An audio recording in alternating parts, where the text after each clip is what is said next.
if this is the first time you've ever been in a webinar with us, we actually do a lot of these each month. You can find all of them at subscriptionschool.com in the webinar section. Also, with these webinars, is we always make a point to record them, so you can always rewatch them and revisit the material, down the road if you have to leave early or if you just want to rewatch it for your own personal edification. You can find all that stuff in the video section. But outside of these videos and the webinars, we have a ton of good guides that you can work with. A lot of really cool stuff. We just publish a new post a day on accounting, cash versus accrual method accounting, which is just really interesting. But it goes from everything from that accounting stuff to customer service to packaging and product development to shipping and fulfillment. Literally the whole gamut for your subscription business. There should be a guide somewhere on Subscription School to help you on your way. And if you want to interact with us in other ways too, check us out on YouTube. We have a YouTube channel here. This is where we post all of our videos before we put them up on Subscription School's actual website.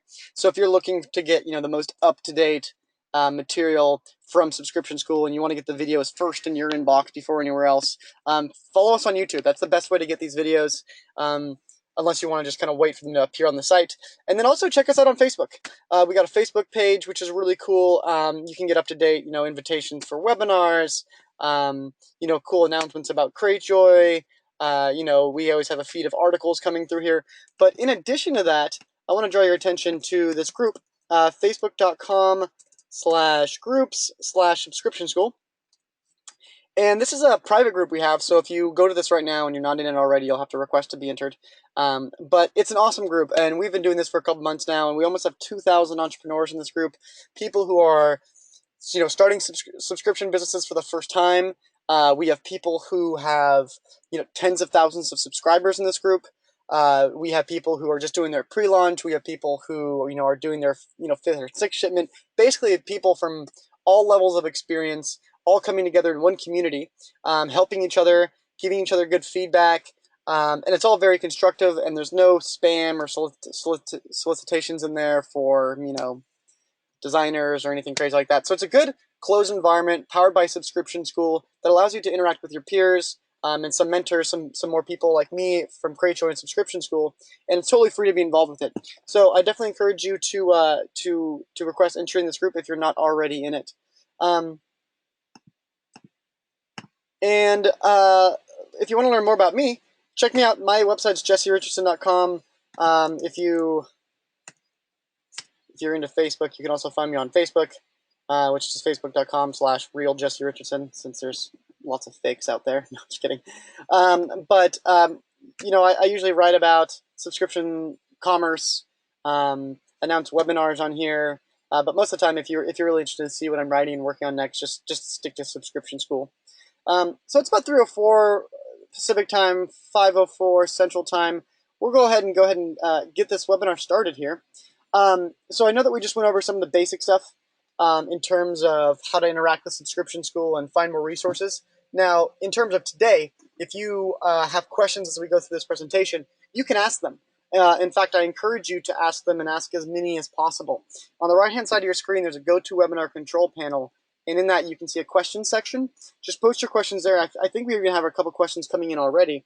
And you can ask questions about whatever you want today in the webinar. Try to keep it as focused on the subject matter of what we're covering. I'm going to prioritize those questions first.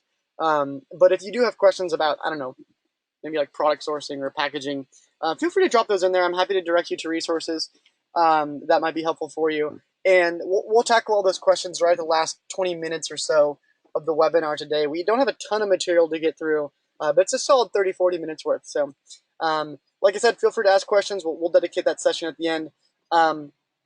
In addition to that, look just below the question section on your GoToWebinar control panel.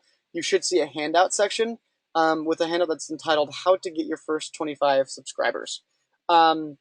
So that's the handout that you see on your screen right now. This is going to be the slideshow that we work from for today's presentation. So feel free to download that. If you want to tab through on your own or just have it for future reference, feel free to. Okay, so without further ado, I will go ahead and kick this thing off here. Let's make sure that we're recording, and we are. Perfect. Alrighty. So how to get your first 25 subscribers. This is actually one of my favorite presentations / webinars to do, mainly because there's so many good little nuggets in this webinar that apply to so many different levels of growth. I think a lot of this stuff is kind of like low-hanging fruit, the things that we really ought to be doing if we want to get, dozens of subscribers. And if we just kind of put, medium effort or so into it, we should definitely be seeing that. But some of these methods here today too, if you go, full on, 100% on these things, you might find that some of these methods can get you thousands of subscribers. Especially some of the other ones on the later side of this presentation.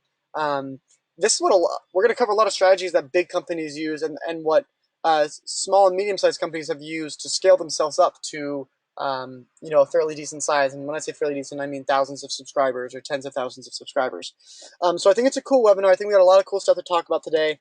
We already kind of went through this stuff. That's me on the left-hand side. I've been doing subscription commerce for about 6 years now. Everything from healthy natural products to vacations in boxes to farmers markets in boxes to cat stuff in boxes.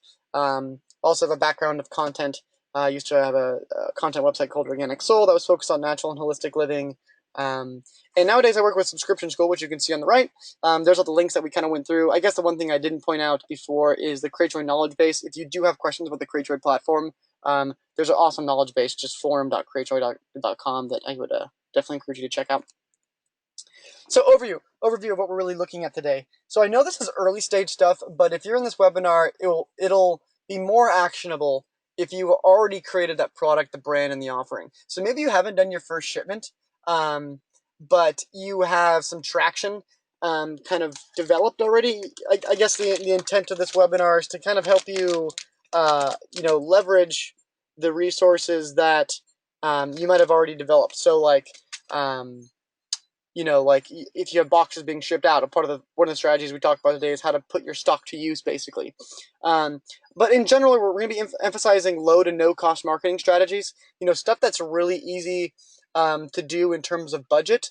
I like to consider myself a pretty scrappy, pretty lean guy in terms of business. And so I like to emphasize the low to no cost marketing stuff. So we're not going to go really deep into Google ads, for example. We're going to touch on Facebook ads, but it's most of the stuff here we're going to talk about today is stuff that you can do with maybe some of your boxes and maybe a smartphone. And then, of course, like we like to do with every webinar, we'll give you guys an action item list to do today. A quick little assignment, basically, that gives you a specific set of instructions to kick off your marketing strategies. Talking about action items, the number one thing I suggest you do before you even start this, or before you start these methods, not before you start the webinar, don't go do this right now, but before you start trying to push more traffic to your website, is to create an opt-in, to create some type of lead generation environment where if people are hitting your website or your blog or whatever it is you're sending them to, they have an opportunity to leave you with something other than their credit card information. So for all those people who aren't going to purchase today, excuse me, give them a way to stay in contact with you, and a way that you can contact them to incentivize them to purchase tomorrow.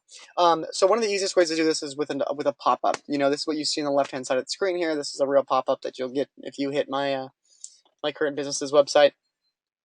And to do this, it's pretty simple. The thing you're going to need starting off is a MailChimp account, or there's a lot of different people who provide this. Campaign Monitor, or I can't think of any more off the top of my head. But MailChimp is a service basically where you upload emails, and then that allows you to do email marketing. So you need an email marketing service that you're working with, and then you need to get a tool to gather those emails. So a couple examples of the tools could be like SumoMe, which is free through Cratejoy. The opt-in that you see on the left-hand side, that's an opt-in I built with Opt-in Monster. Opt-in Monster is not free, but it's pretty cheap. They have a couple different tiers of plans. But whether you use a free or a paid plan, whatever it is, make sure your site's set up to accept emails through an opt-in. With these opt-ins, you can see conversion rate's usually around 7-8%. A lot of people don't like opt-ins, but the extra 10% emails that you can get from your website traffic can be pretty compelling, and it can be much higher than that too. I mean, I think around 7 to 10% of an opt-in is is fairly decent, but you could be a lot better depending on what your website it is and depending on where that opt-in is and what incentives you're using on it. But regardless, whether you're getting a really great conversion rate on your opt-in or not, having one up there is going to benefit you just by growing your lead list, which is going to help you with your marketing. So you can install the opt-in through your Cratejoy store. If it's SumoMe, if it's Opt-in Monster, it's just a matter of copy and pasting code. It's not super difficult. Just spend an hour doing this. I promise it'll be worth it. Step 2 is set up a Google Analytics account. It's another thing that's not super technical. It might take you an hour or two, but totally worth it. There's a tracking code that you can install in your Cratejoy site, and I think you can there's even a section in the designer where you can just paste the tracking code, and then we'll take care of it for you. But look up the guide on that, figure out how to get it on your site, install that. The reason why this is so important, just cover it really quickly, is it will show you where your traffic's coming from. It'll report in real time who's on your site right now. It'll tell you your bounce rate, or the rate at which people visit one page and then leave. It'll tell you the average time spent on site. It'll tell you your pages with the highest exit rate. It'll tell you the number 1, number 2, number 3 entry pages, like where are people entering your site from. It'll tell you who's directing traffic to your site. If you're not familiar with Google Analytics, definitely get familiar with Google Analytics. If you are familiar with Google Analytics, you already know how powerful this tool is, and it's totally free. So I definitely suggest putting that to work, because as we start this strategy here, you want to analyze this traffic, and you want to be smart about how you approach it, because that's what's going to help you increase conversions and figure out what sources are actually generating real customers for you. So the first strategy I'm going to emphasize here is it's kind of like a backpedaling strategy. I know I kind of mentioned this is for people who have already launched, already got a product out. For those of you who don't, this is kind of my little dedicated slide to you. Is the best way to start this is to start smart. And I suggest starting smart in terms of pre-launching. A pre-launch is separate from a pre-sales campaign. A pre-sales campaign is when you're actually collecting revenue. A pre-launch is just early lead capture. Early lead capture meaning early capturing of email addresses and purchasing intent from potential customers. So you can see here there's a funnel on the right-hand side, and as we go down the funnel, it gets narrower. A pre-launch is at this very, very widest part. It's all about just hitting prospects. And testing your idea and pitching it to an audience that you think is going to it's going to feel attached to it, and they feel like they're going to want a part of it, and then looking at the conversion rate you get on it through a pre-launch campaign, and then using that to determine the success of your idea, and even more importantly, to the point we have today, to get an early first batch of customers. The idea here is you're identifying your prospects, they're hitting your landing page, they give you their emails, those prospects have now become leads. When you launch your store, you turn those leads into real subscribers or founding members. If you want to learn more about this, and I definitely suggest you do, there's a great guide on a buddy of mine, Jameson Morris's blog, jamesonmorris.com, how to start a subscription box, first steps. That's a really great guide. Also, I should say here too, we've got a couple of really good guides of this on Subscription School. If you go to Subscription School, and there's a handy little search feature here, just search this and search pre-launch. There's this guide right here, setting up a pre-launch for your subscription business, in which we go through specifically. Here's a landing page. Here's some options to build your pre-launch page. Here's how to build one with LaunchRock. Here's the actual the tools you need to toggle. Here's some suggestions for getting traffic to that landing page, and here's some suggestions for keeping your leads warm, and then actually converting them and turning this into momentum when you're launching. So this is a really good guide. I suggest checking it out. It's called Setting Up a Pre-Launch for Your Subscription Business. Also in the video section, there's a webinar we do on this pretty regularly too. I think we just did one. Yep, how to launch a subscription business. So we did that one, about 2.5, 3 weeks ago. But if you're on that early stage, I suggest checking that stuff out. It'll be helpful for you. Okay, enough on that. Let's go back into this presentation here. Alrighty. Okay, so why is 25 an important number exactly? So we know what we're talking about today, but where does this arbitrary number come from? It's slightly arbitrary, but there is some reason behind my rhyme. Mainly because at that 25 mark, we're talking about like a case of products. And when I say case of products, I mean you start to appeal more to producers because your numbers aren't like 5, 10, 15. 5, 10, 15, it sounds like it's almost a personal order. If you're ordering 25, 35, 45, 50, 60 items, it starts to feel more like a wholesale order or more like a bulk order that's actually going to a business. I think that validation you get with your vendors at this level is a huge perk of getting up to this 25 subscriber mark. I think that product purchasing will become a lot easier once you hit this mark. Still a challenge. I mean, you really start to get the benefit when you're at 200, 300 subscribers and people are like, wow, this is a big order. I need 3 weeks lead time. But early on, like when you're getting dozens of subscribers and doing dozens of orders through a company, it adds to the legitimacy that you're a functioning business and that you're operating, you're actually serving many people each month. In addition to that, when you're doing a couple dozen orders a month, you're probably starting to see, a couple Instagram posts, a couple Facebook posts. Maybe you start to see some people, pin some stuff. You start to see, things being commented on the internet.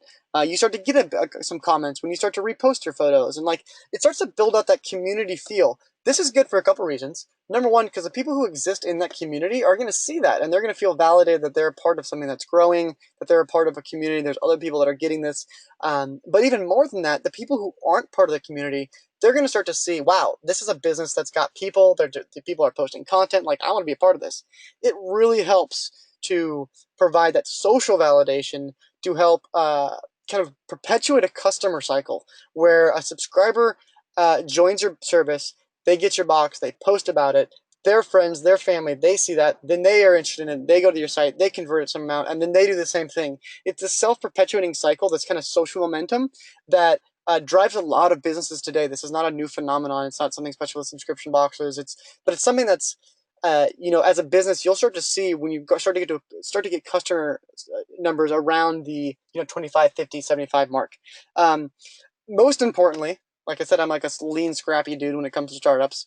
It stops out of pocket expenses. If you've launched already, you're probably paying $100, $200 a month still to cover operating expenses like platform fees and MailChimp fees and maybe you're buying some artwork here and there, some deposit photos, and et cetera, et cetera. You might have like, I don't know, $200 or something like that you need to cover. With 25 subscribers, let's say at about a $7 profit margin per box or $5 profit margin per box, you're starting to look at about $150 ish, 100 to $200 or so of profit you get per subscriber. That can really help in terms of budgeting. I mean, that'll cover your Cratejoy fee, that'll cover MailChimp, Zendesk. It'll cover a lot of things, maybe even Xero. I mean, it'll cover like those 5 apps that you're using to operate your business, and maybe even put a little, maybe even put some money in your pocket, which is obviously what we want to happen. So out-of-pocket expenses usually stop around 25 subscribers, which I think, like I said, is one of the most important parts of hitting this mark. So let's actually talk about how we're going to do this. I'm going to go from maybe the easiest to, I don't want to say the hardest, but kind of like the things that you can do first to the things that you can start to think about as you go on. The first one being, I think this is probably what we all think about when we start thinking about starting a business, is telling our friends and family.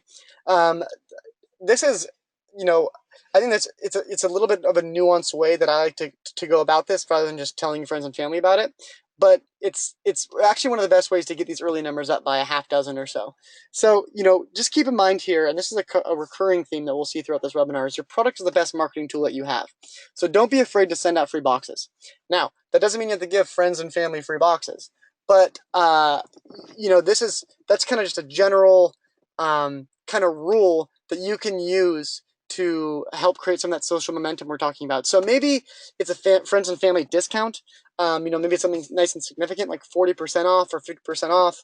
Maybe it's more, maybe it's a totally free box, maybe it's less, I don't know. But whatever it is, getting your product in the hands of people who know you, and people who you can maybe trust for some good feedback is powerful for a few reasons. Number one is that feedback. The number one thing I suggest telling people who you send your boxes to, friends and family wise, is say, hey, bro, I don't want to hear what you like about it. Do not tell me anything that you like about it. Tell me the things that you hate about it. Tell them to be harsh with you. Not only are these people going to be more forgiving in terms of being willing to try it again, but they're also going to be, I think, really open to providing you with that feedback. I think they're going to be almost feeling like they're entrusted with, helping direct you in the right in the right way. And I think that can lead to some really powerful advice in terms of branding stuff, the packaging, the products you've chosen. How you even wrote your theme card, like your friends and family and people that you know and your acquaintances. I think that they can be a good source of harsh feedback if you're open-minded and if you tell them to be harsh. In addition to that, you can get them to do some things for you. So, maybe we can get them to post on our wall, share the photos on Instagram, do some things, create some of that social momentum that we were just talking about in terms of having a small community. Use that for your own reposts, for marketing purposes. That provides a little bit of that early validation for new prospective customers, and it's going to help you along your way as we go to these next couple slides here. Kind of like a bottom line here, a thing to keep in mind too is just having an extra 10 or 15 people on your shipping list who maybe you don't make any money off the box, like these are friends and family who just cover the cost. That's still nice because it's going to add that demand to purchasing. So if you have 10 subscribers and then you get 15 friends and family members just join at 40% off, which is just covering their costs, then you're at the 25 subscriber mark, and that might make it so you can actually source items easier, which means you can spend less time on product sourcing and more time on marketing. So as you start to do this with friends and family, obviously the next thing you need to do is, really focus on just establishing a brand presence. This is kind of another basic thing, but, get your pages, get your handles built, build a Facebook business page, maybe even a Facebook group if you think you can have the traction in there, a Twitter, a Pinterest, Instagram. Here is bolded for a reason. I'm going to go into this in a little bit more detail in the next slide. And for each one of these channels, make sure you've got a good call to action. You make sure you've got a link back to your website, maybe unique coupon codes for each channel so you can help track conversions. If you've got Google Analytics set up, you'll be able to see where people are coming from. So that's important. But maybe create some unique incentives for each one of these channels and see if there's any way that you can influence the audience in these things by posting or by offering different things. Same thing with the slide from above. Invite all of your direct connections to like and follow your pages. I can't even begin to tell you how many times I have invited friends and family and all my Facebook friends to like a business page. It's got to be like 24 times now, and like 20 of those business ideas never got off the ground. But get some traction. Get 50, 60 likes, get 50, 60 followers. Give yourself a little bit of momentum so prospective subscribers feel more compelled to follow you themselves and like your page yourself. No one wants to like a page that has 1 like. So flex those friends and family muscles here too. Like I said, Instagram was bolded, and it's for a reason. I think Instagram right now is one of the most powerful social media channels. Unfortunately, that seems to be changing a little bit. I'm hearing more and more mixed reviews about it. They just updated their algorithm. There's more ads on it. So, I'm doing some serious looking for new, better channels. But in terms of raw, organic strength, I still think it's pretty promising. One of the reasons why is the nature of the app. So if you're not familiar with Instagram, pick up your smartphone, download it right now.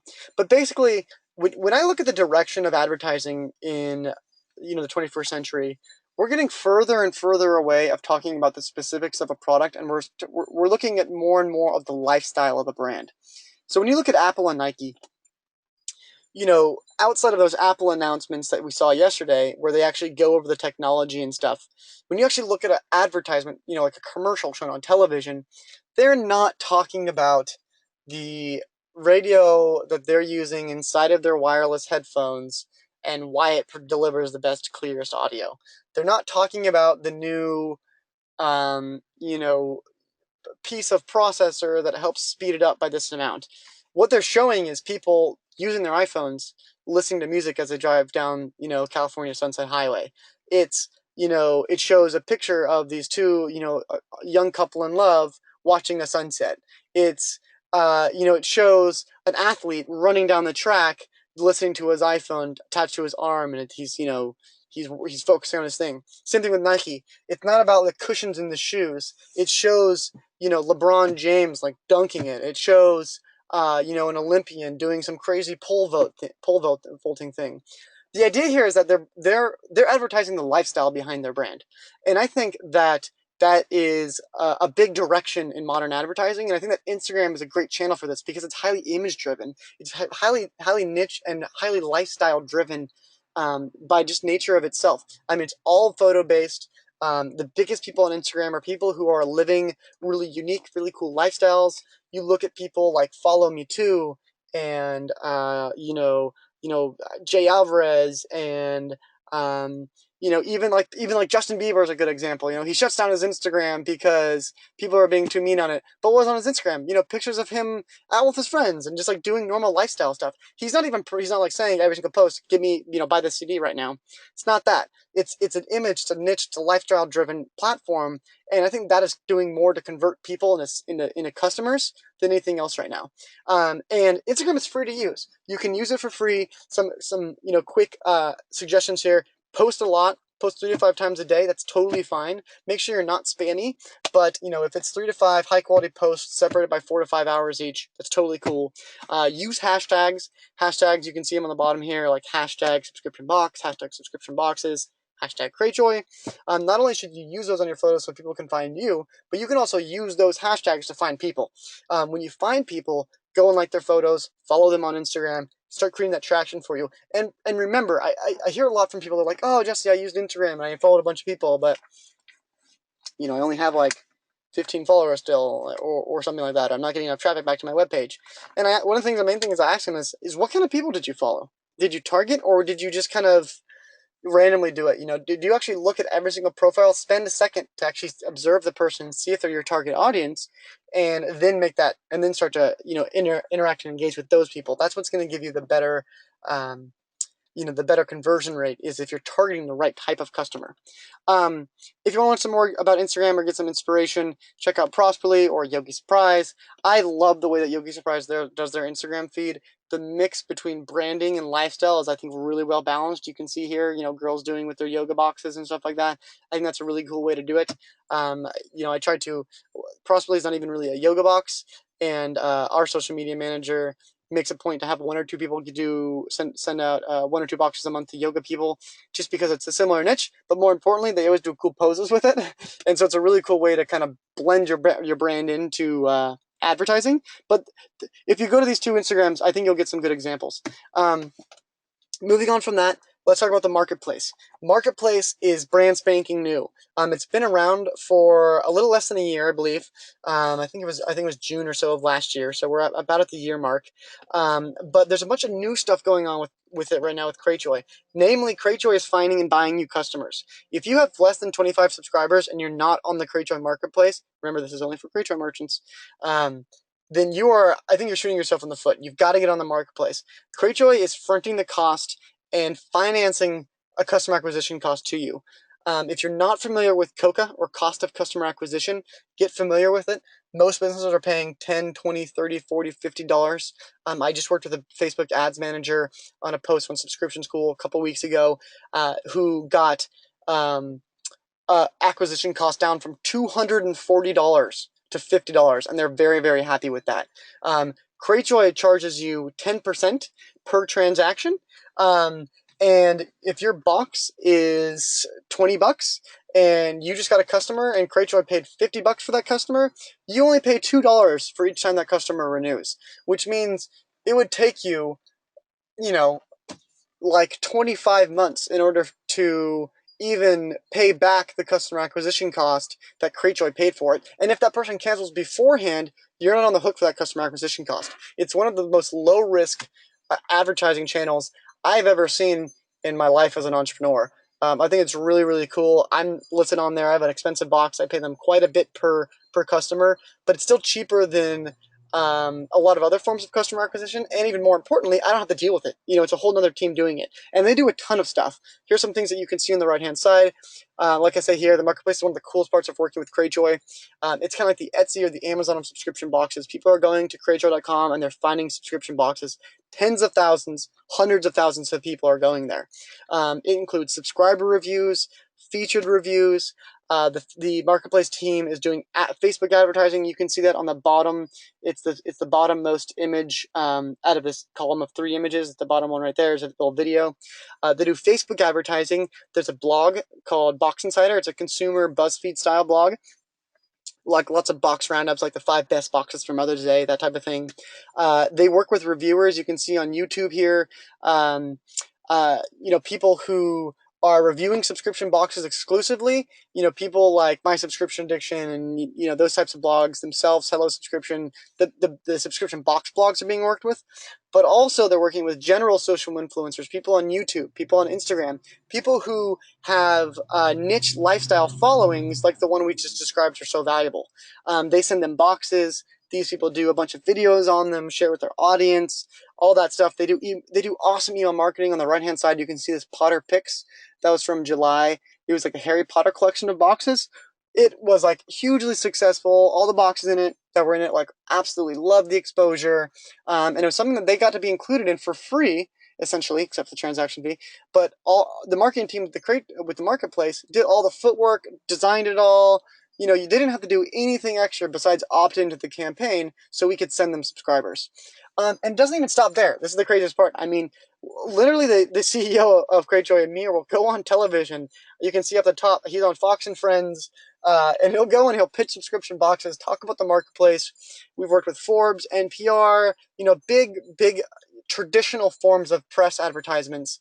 And that all amounts like a super compelling value proposition to me as a marketer. Even if I didn't work with Cratejoy, I think it's extremely powerful, and I think I would be very, very bought into it. So I really suggest doing this. I think, a lot of people, I hear people getting 10% of their customers to the marketplace, 50% of their customers to the marketplace. And so if you have your box priced right, and got enough margin to pay for customer acquisition costs, which you should, because that's a realistic cost for any business, regardless of your subscription box or not, then I would definitely encourage you to check out the marketplace. If you want to learn more about it, we got a webinar. If you go to the video section, go to the webinar Marketplace, a winning strategy for merchants, and you can get into full detail about everything I just talked about. You can hear me. I actually sat down with the general manager of the marketplace. We did a webinar together. We posed a bunch of questions to him. It was a cool little Q&A back and forth thing. So I definitely suggest watching that. If you want to learn more about it or you want to get more involved, just shoot us an email at shop@cratejoy.com. That's shop@cratejoy.com. Okay, so method number 4. I'm going to try to power through these next couple slides here because we've only got about 25 minutes left.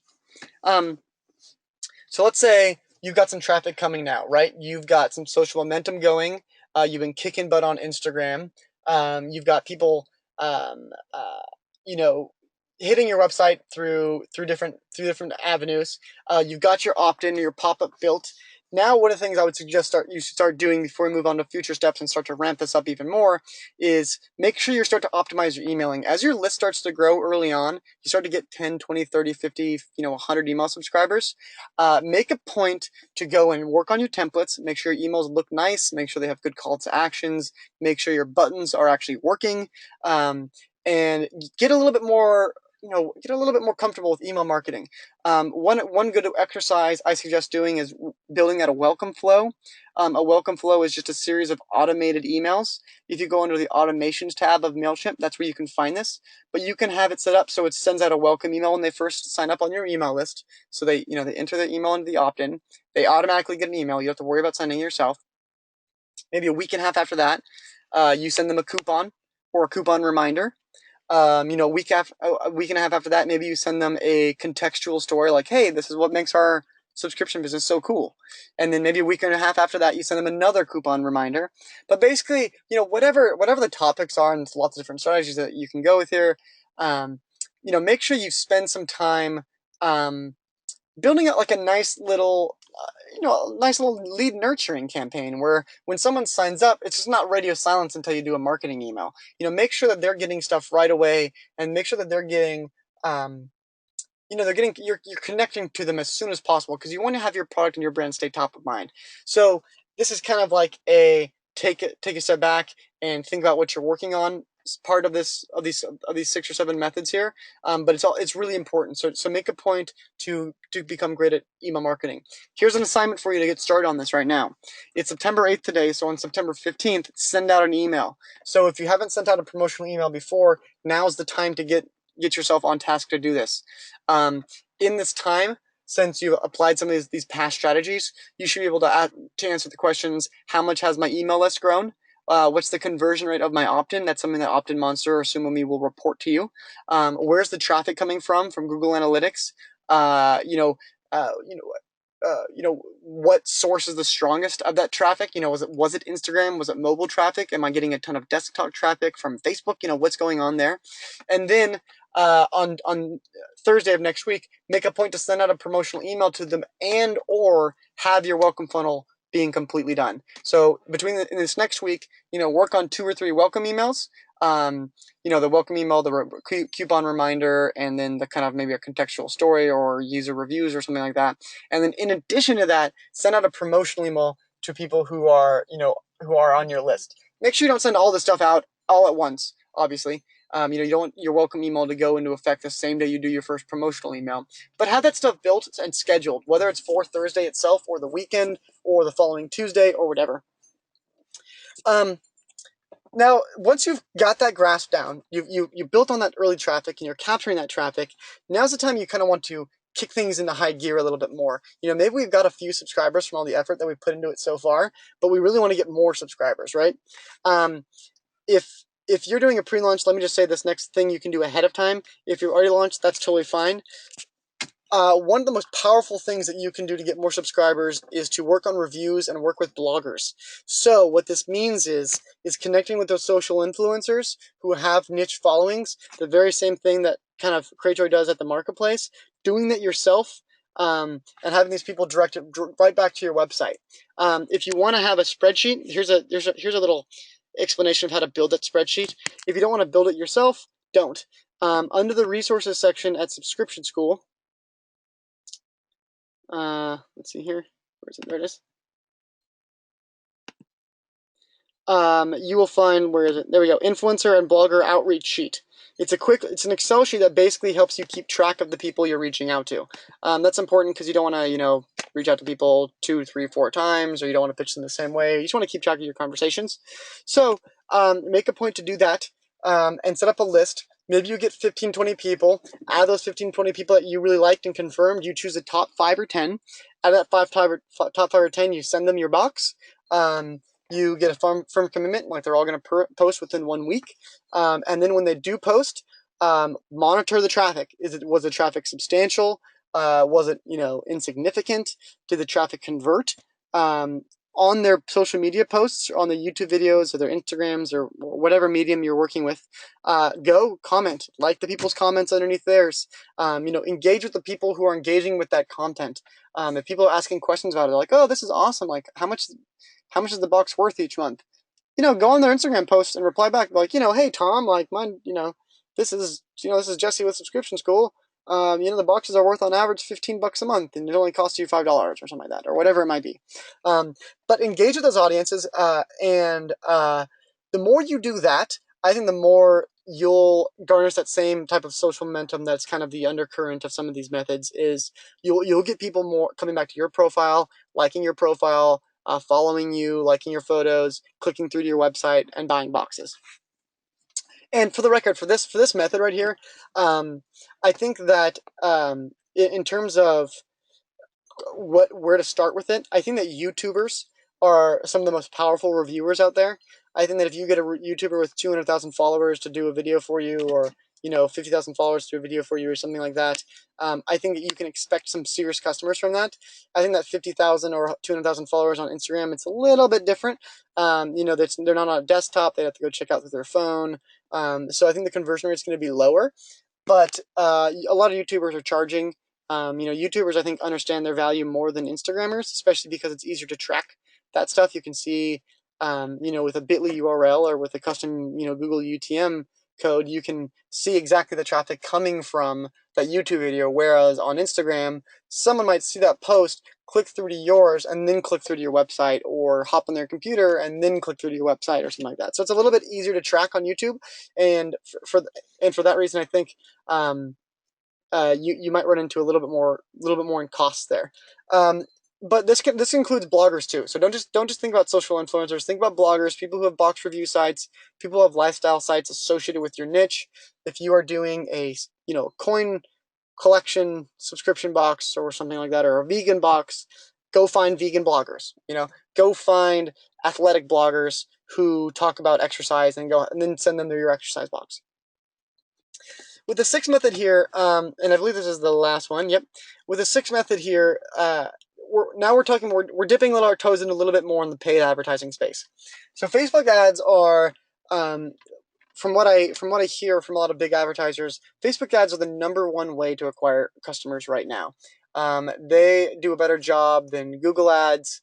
I'm not sure about in sheer volume, but in terms of targeting and being able to manipulate your cost of customer acquisition, and in terms of engagement you get, Facebook ads, are bar none, and that's mostly because of the type of content and where it's being delivered.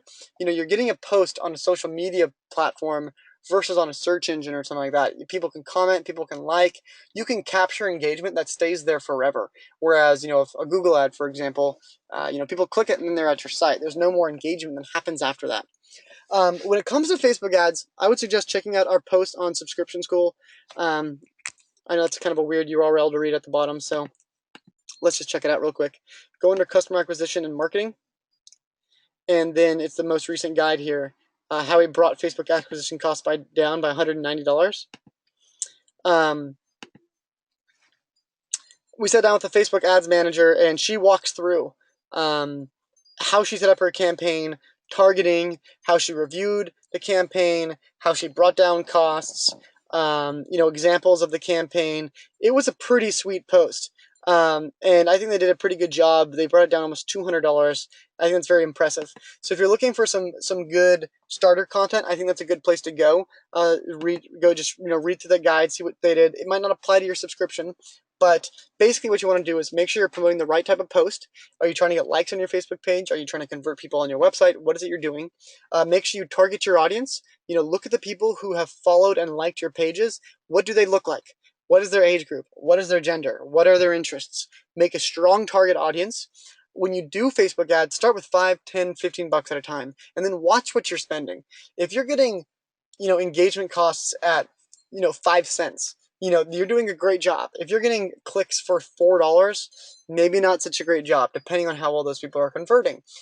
I think the goal here is to look at your product cost, look how much your subscription is, determine how much of your margin you'd be willing to spend on acquiring a customer, and then that's the amount of money you should be willing to spend to acquire that customer. So if it costs you $15 to push 1,000 people through Facebook, I'm just making up these numbers, and that $15 converts into one customer, $15 is your customer acquisition cost. That's not a really high acquisition cost. That'd be a pretty great deal. Like I said, I made up those numbers, so don't do the math on me. But as you do these Facebook ads, update your ad sets accordingly, update your targeting accordingly, make notes, do test. That's how you're going to get good results with Facebook ads. There's a lot of really cool posts we have in the Subscription School group about this. A lot of people have seen success with it. A lot of people haven't seen success with it, and they shared their failures, which is awesome. So I definitely suggest doing this. You should be more meticulous about this than with these other methods, because it really involves you spending money, whereas everything else is either time or existing collateral for your business, like boxes. So we've covered quite a bit of stuff today. I know that this was a short amount of time to do a lot of things. Now here's the Shia LaBeouf slide. Just do it. We'll do the Q&A now, and I'm going to leave up a couple action item reminders. It looks like we've got a decent amount of questions, so we should be able to get through all these things by the end here. Before we start these, let me ask you a couple questions. I want to find some things out here. What stage are you at in launching your subscription business? So I'll just leave this up here for a moment. And if you guys can just go through and answer these, I only got like 1 or 2 more after this. This just helps me determine how to best answer these next couple questions of yours, and just kind of helps me understand who's here today.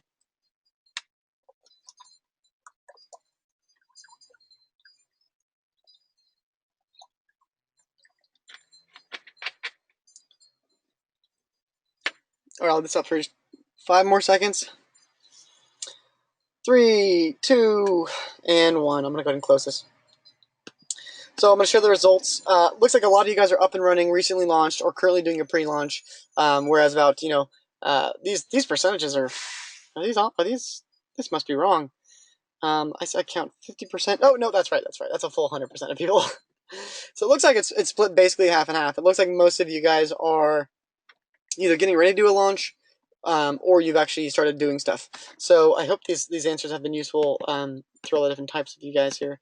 So for those of you who have launched, if you haven't launched yet, just abstain from voting. So the 50% of you people who have launched, how many subscribers do you have? And like I said, if you have not launched yet, just don't even vote. I'll leave this up here for a couple of seconds since I know there's fewer people than otherwise. Okay, I'm gonna go ahead and close this.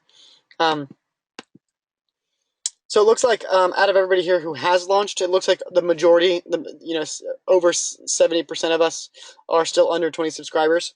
So I'm definitely interested to hear, in the comments from you guys, what's been working, what hasn't been working. And let me just ask that to you right now. In terms of why you're not getting customers yet, and this is again for people, I guess, who have already launched, what do you think is holding you back right now? I know that one of mine is always the last one, is laziness. I work on a couple different projects. So, I work with Subscription School and Cratejoy. And so when I think about my current business that I run with my family, they mostly run it. One of my main things is to help with customer acquisition and marketing. And it's just always finding the time for me. Maybe a little bit overburdened. But I think that's a perfectly fine answer, just in case any of you are wondering. Okay, I'm gonna go ahead and close this poll and share it. And it looks like we got a pretty nice spread here, and it looks like traffic. So this is interesting here too. Low conversion rate and confused how to market yourself. So for those of you who said confused how to market myself, maybe give me some more details in the question section. Let me know what you mean by that. For those of you who have a low conversion rate, maybe tell me what you think is the source of that. Is it design? Is it photography? What might it be? Maybe just think about that for a second and leave a question here about it. Okay, so let's jump into your questions. What's the best way to drive traffic and advertise on your new social media channels for your product since you don't have any followers yet? Thomas, if you have a brand new social media page, like I said, invite friends and families, get a little bit of that traction, and then cross promote. If you send an email out to your newsletter list, tell them to like you or on Facebook or follow you on Instagram. Send some CTAs out about that. Maybe make a contest where on Instagram you have to like the last 3 pictures and follow the page or something like that. Things like that. Try to drive engagement up. Rather than trying to just get likes. When you drive up the engagement, the likes will follow. Chris asks, what's the best way to get approved for the group page? I've tried several times with no success. Well, Chris, maybe try one more time. I don't know why you might have not gotten in the group. I will make a note for other moderators when we see your name. The only thing that I could think, Chris, if you did get in it, then you were kicked out. You might have, if you did any solicitation in it, we have a 0 solicitation policy. But if you want to go ahead and request being entered, I'm making a note of your name here, and I'll make sure you get in. Should the opt-in on your launch page, or should the opt-in be on your launch page, or once your store is live, or both? Thomas, I wouldn't put an opt-in on my launch page, since my launch page would be my opt-in. Kristen asks, does the marketplace also promote a UK market? Yeah, Kristen, it does. Or Kirsten, I'm sorry. Kirsten, it does do that. We're growing. We're working more with UK stuff. Even on Subscription School, we've added a new UK section under our resources page. This is going to expand to a Canada section and then a rest of the world section. So it's definitely something that markets that we're focusing more on. So I would still suggest putting it up there. I mean, here's the bottom line. Even if you got registered with the marketplace and then we never generated you a sale, it's still free. I mean, I don't see there's no reason not to, I guess is what I'm saying. I would definitely still put it up there and just start to see what people, what people are hitting your page. Lino asks, how can you print this document? What you'll want to do is you'll want to go to the handout section, Linu, and you'll want to download the PDF, and then you can just print it at home or from wherever you like. I'm marketing to the baby boomer market. Do you think they relate to YouTube and bloggers? Gail, yeah, I think they do actually. I mean, you want to find out where your audience lives, but there are baby boomer channels, and there are influencers who are baby boomers, and let's keep in mind that the internet wasn't created yesterday. I mean, there are blogs and people who have big personalities that have been blogging and stuff since 98, 96, and there are places that you can find that I think attract an older audience for sure. And with Facebook ads, you can still target that stuff. So I would do some. You might take a little bit more searching, Gail, but I think it definitely exists. Ben says, I'm in Australia. How relevant is the Cratejoy marketplace for an Australian-based subscription service? So Ben, you're in the number 3. So the next 3 countries after the U.S. are Canada, UK, and Australia, who love subscription boxes. So I would, like I said to, what was that? What was her name? Can't remember. Kirsten, I think. Still, there's no reason not to. I would if I were you, I'd put up there and I would just see what kind of traction I get. Philip says 322 followers on 32 followers on IG. No idea how to get them in the store or even to Facebook. Philip, you should have a link on your Instagram page, and then you post a photo that says, maybe like Labor Day sale. Click the link in our bio or something like that. Post promotions, calls to action. Say we're running a giveaway on our Facebook. Head over to facebook.com/Philip to enter or something like that. There's a lot of different strategies. I would suggest checking out, just reading a couple of guides on maybe Instagram marketing ideas, cross-promotional ideas for Instagram and Facebook, that type of thing. I'm not sure what kind of photos to post on IG, says Camille. We have over 1,300 followers so far. I think there's a couple different types of posts that I like to do. One of my posts are nature posts. Now this is for Prosperly, so it's an organic, natural artisan subscription business, and so it's kind of the niche. But I do nature posts, cute animal posts. People love cute animals. I obviously do lots of reposting of our box photos, reposting of unboxing things, people pictures with them in their boxes, sneak peeks for our upcoming boxes, theme announcements for our upcoming themes. All that stuff. I post all that box news, all the updates, all that stuff on there. In addition to that, you can post things like quotes. You can post inspiration. You can, let's say like you're a scrapbooking Instagram, for example. Maybe it's a repost of someone else's scrapbook that you think is just freaking sweet. And then just make sure to give people photo credit. You can go to like unsplash.com, Unsplash, and they have super high quality, free to use, do whatever you want with high resolution photos. Maybe look at this cute little picture of a fox. I would totally post this on Prosperly because it's a fox and our logo is a fox. So stuff like that. Anything you can. Look at people in your niche, Camille, and look at what they're posting and see how you can replicate that. Kirsten says, I have a well-liked Facebook page, but I don't know how to use it to get subscribers. Well, Kirsten, I would suggest posting links and CTAs to your store, maybe even boosting those posts or promoting those posts. You can run giveaway apps on Facebook, start to create traction there. The same thing I had just for Philip a couple questions ago. Start to create content, start to increase engagement. That engagement is what's going to increase traffic to and conversions on your website. Let me know if that makes sense to both of you guys. When starting your social channels, should you post more generic and lifestyle versus CTAs? I would say keep a good balance always, Jessica. I think that you should always try to have a few CTAs a week. I usually do like one a day or so, and then like maybe 2 or 3 other photos or something like that. With Facebook, it can be a little bit different. I don't post 4 times a day on Facebook. I've actually read mixed results. I've heard people that say post 12 times a day on Facebook. That's the only way you can engage with your audience. I've heard people say post twice a day. It's just as effective.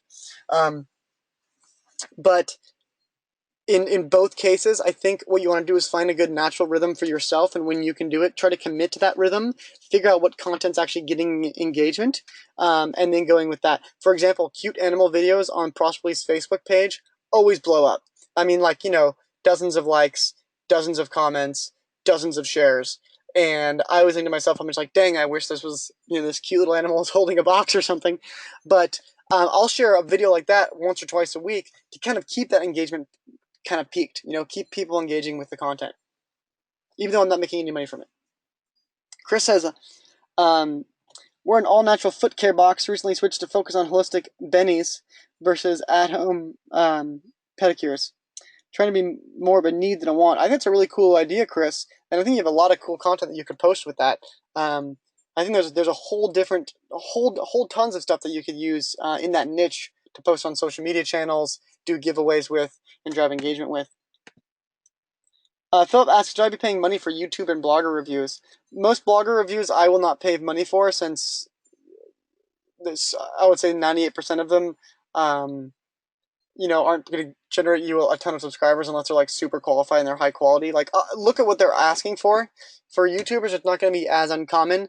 Usually up to about 20, 30, 40,000 subscribers on YouTube is when you can't really get it for free anymore. So you can fill up, but I would definitely make a standard for yourself. Like, I don't pay for anybody that has fewer than X many subscribers. Jessica says, well, how do I use Instagram if I don't have professional photos in my box? You don't need professional photos. You could just take photos on your cell phone and post them like that. I mean, those are some of the best photos, actually. And it could just be the products, the sneak peeks, or lifestyle photos, or photos of you and your team saying, hey, we're almost done making our box. I'm not sure what stage you're at, Jessica, but there's still lots of content you could post there, for sure. You don't need the professional photos. Ben says, what if you don't have a significant existing social network of friends and family on social media? How pivotal is this to building a successful following for your brand? I don't think it's very pivotal, Ben. I think it's an extra help. I think that if you engage and you actively promote it and you try to send traffic there through your website, through your newsletters, through the emails that you're collecting, you're sending out CTAs to your subscribers, you can build a social network without that. I'm thinking besides friends and family will be like dozens of likes. It's not going to be a lot. It's just going to be that extra little bit. Chris says, should we allot resources for publications? I think grabbing a couple of formal press connections is always a good idea, Chris, but it totally depends on your budget. I've had such mixed results with professional publications. I mean, I've been featured in a magazine before that has circulations of tens of thousands, and we got a few subscribers from it. I've uh, you know I've worked with bloggers who seemed completely unprofessional, and I've got dozens of subscribers from that. So it's kind of a wash. I mean, I think that you should analyze each lead as critically as possible. I would err more on the side of organic, social following people, small time blogs, rather than trying to target publications, especially to start, because a lot of publications are going to want to charge a lot of money too. Okay, so Ben says, following up on my early question about the Cratejoy marketplace in Oz, if I put it up there and see what happens, how easy is it to change platforms to something else like Moonclerk? I don't know what Moonclerk is, Ben, but if you were to change platforms away from Cratejoy, then you would not be listed on the marketplace anymore. I hope that answers your question. Marketplace is only for Cratejoy merchants. Chris says, should we try to be included in other subscription boxes like Birchbox or Beauty Heroes? If they let you put an insert in about your subscription business, heck yes. Camille, you're welcome. Thank you so much for asking this question, and I'm glad it was helpful for you. Camille also asks, follow up from her, thank you. How do you feel about getting sub box reps or ambassadors? Great idea, great question. I should really say in this presentation, I think I'm going to add this for the next time I do this. When you're working with box bloggers and reviewers, a great alternative to paying them is to turning them into ambassadors and paying them on an acquisition basis, like $5 per customer, and then giving them a referral link and getting yourself set up with Share a Sale or Get Ambassador or something like that. Camille, that's a great idea. I think that the more you can do that and the better that you can handle those negotiations and create that value for those people, I think you can really, really grow your business like this. Loot Crate was just featured on the September issue of Inc. As the fastest growing company in the United States. Loot Crate's a subscription box for gamers. I remember those guys when they were just starting out. The way that they grew so big wasn't by spending a ton of money on some crazy campaigns. It wasn't by doing some crazy thing, by trying to get on the Today Show or something crazy like that. It was by using an existing network of YouTube gamers and reviewers and making those people their brand ambassadors. That is one of the most powerful drivers of growth, is getting 500, 600 people like that when you're at, I'm talking like thousands of subscribers at this point. Getting a couple hundred brand ambassadors will perpetuate your growth really significantly. At this early stage, get a couple of them. Try to have a couple negotiations where you send 10 people boxes each month and they have good social followings and they like your content. I think you should definitely do that. Ben asks if you're just starting on if you're just starting building social media platforms, would you just focus on Instagram to start with and build traction there before launching onto Facebook? I would try to do it concurrently, Ben. I don't think that either one of them is too big of a push. I think you should definitely publish your Facebook page and make it live. But if you want to start on Instagram first, that's fine. But definitely get all your handles ready. And when I say handles, I mean like reserve your Twitter name, reserve your Instagram name, reserve your Facebook name, that type of thing. What was the name of the gaming company? That's Loot Crate. Yeah, lootcrate.com, the #1 geek and gamer monthly subscription box. These guys have, you can see here, I think they even have it on their homepage. Here we go. Yep, featured YouTubers. This is basically their ambassador program. These are people that they have who get boxes every month, and they review the boxes. And you go to this guy's page, and this thing has only 5,000 views on it, but this is one of dozens, if not hundreds, of people that they're working with. This guy's got 30,000 followers on YouTube. Just an example, of how to do a program kind of like the one Camille was asking about. So that's all we got for you guys today. So thank you guys so much for attending. This webinar was recorded. We'll make it live on Subscription School in the next couple of days. I would suggest heading over to the Facebook group if you haven't already. Request to be entered there. We'll make sure that you get in. Chris, I know that I think were one of the people who mentioned you didn't get in before. I'll keep a lookout for your name. But thank you guys again for coming. If you guys have any more questions, feel free to post them in the Subscription School Facebook group. I'll answer the questions, or other people will, or on the Facebook page. Shoot us messages if you want to get involved with us more on the marketplace. Reach out to us at shop@cratejoy.com. And keep an eye out for our next couple of webinars. We got a lot of cool ones this month. I definitely encourage you to head over. We got custom packaging next week. We have how to start a subscription box business in 2 weeks. We actually have another webinar this month too on the marketplace, and then a really cool one. Let me draw your attention to this really quick. The last on the 30th of this month, preparing your subscription box for the holiday season. That's going to be an awesome webinar. We're going to talk about box planning, shipment dates, how long shipping will take during the holidays, different promotions, stuff like that. So that'll be a really cool webinar. I suggest you guys get into it. And thank you guys for all these comments here. Jessica, for how to run a giveaway. If you go into customer acquisition and marketing, there's a good bit about referral programs and influencer marketing. I don't know if we have a giveaway specific guide though. I'll make a note of that. But Chris, Camille, Letitia, and Jessica, all you guys, thank you guys. So I appreciate the comments, and I will see you guys soon. You'll see this video here live in a couple days. All right, see you guys later. Best of luck getting those customers. Bye.